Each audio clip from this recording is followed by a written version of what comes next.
What is the difference between an ingrown hair and a boil? An ingrown hair and a boil are two totally different conditions with different symptoms and causes, though both can begin as small bumps on the body.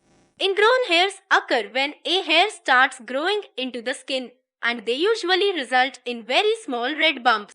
A boil is a kind of skin infection generally caused by the staph bacteria. One major difference between an ingrown hair and a boil is that boils are generally much more severe, producing a larger bump and more serious infection. Sometimes an ingrown hair can lead to a skin infection, but it is not the same as a boil, and it's generally smaller. There are exceptions where an ingrown hair and a boil may look very similar, but it isn't common. Boils can happen in oil glands and hair follicles, and they are caused by a wide variety of different things, many of which are preventable.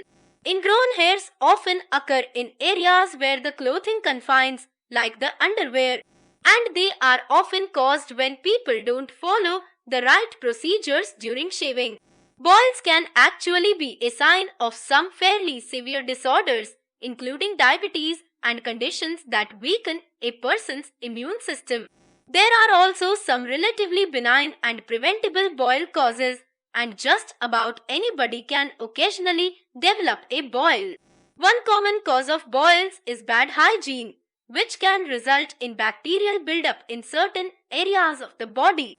People can also get boils because of allergic reactions to different chemicals, and some people are more vulnerable to boils because of dietary issues. One thing that an ingrown hair and a boil have in common is that they will both often heal without treatment. A boil will gradually become larger, filling with pus until eventually the skin breaks and the pus drains out.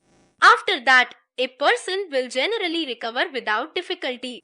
Although some people may develop more severe infections requiring antibiotic treatments, ingrown hairs often go away without any special effort. In cases where they don't, it's often easy to deal with them through the use of non-prescription remedies. It's also generally true that people may have a lot of ingrown hairs for a long time without ever developing any severe pain or discomfort.